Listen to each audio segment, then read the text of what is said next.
오늘 저희들 함께 보실 하나님 말씀은 민수기 31장 19절에서 24절입니다. 민수기 31장 19절에서 24절 말씀. 제가 봉독해 올리겠습니다. 너희는 이레 동안 진영밖에 주둔하라. 누구든지 살인자나 죽임을 당한 사체를 만진 자는 셋째 날과 일곱째 날에 몸을 깨끗하게 하고 너희의 포로도 깨끗하게 할 것이며 모든 의복과 가죽으로 만든 모든 것과 염소털로 만든 모든 것과 나무로 만든 모든 것을 다 깨끗하게 할지니라. 제사장 엘르아살이 싸움에 나갔던 군인들에게 이르되 이는 여호와께서 모세에게 명령하신 율법이니라.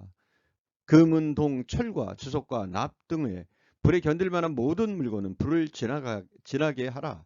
그리하면 깨끗하려니와 다만 정결하게 하는 물로 그것을 깨끗하게 할 것이며 불에 견디지 못할 모든 것은 물을 지나게 할 것이니라.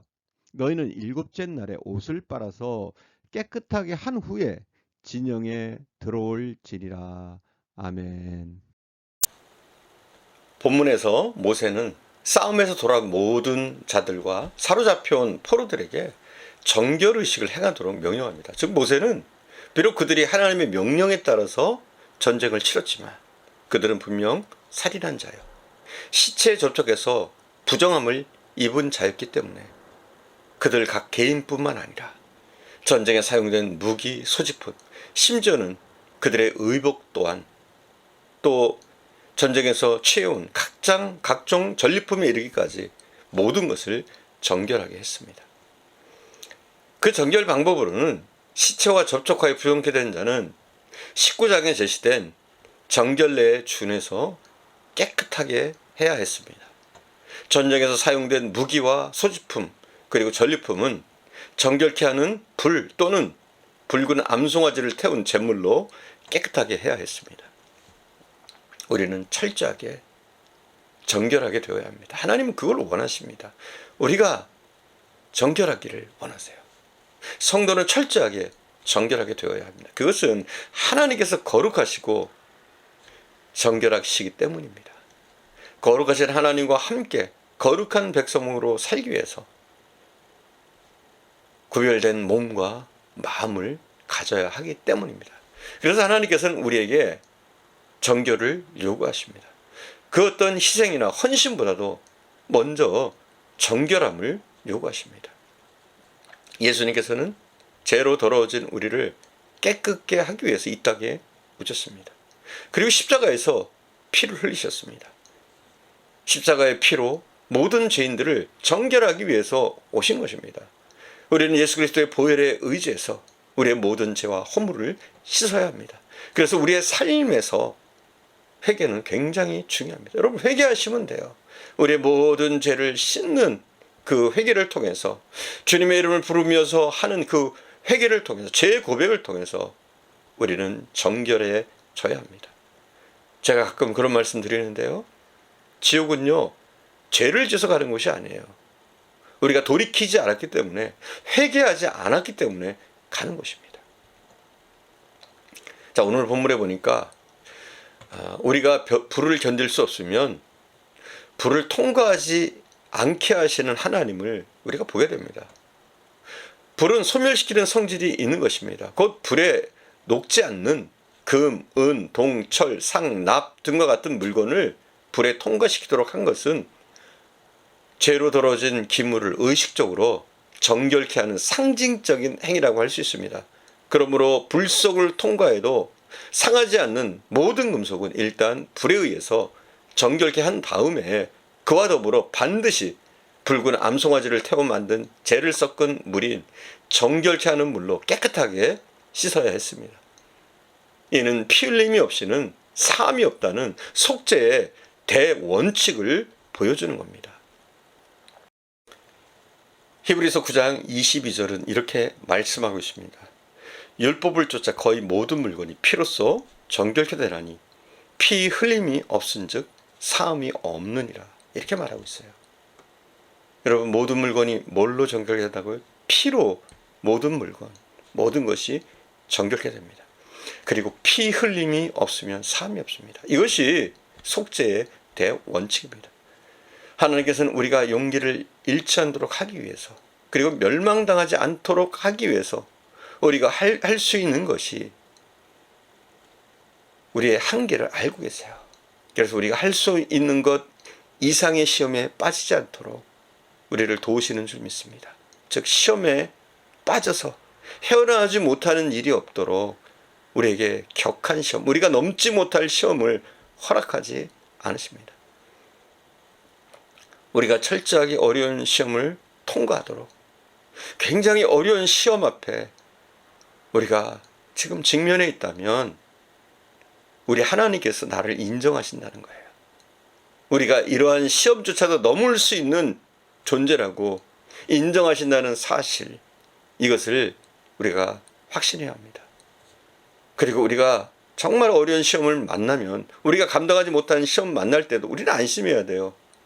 내가 감당하지 못할 시험이라면 주님께서 이것을 우리에게 허락하지 않으신다.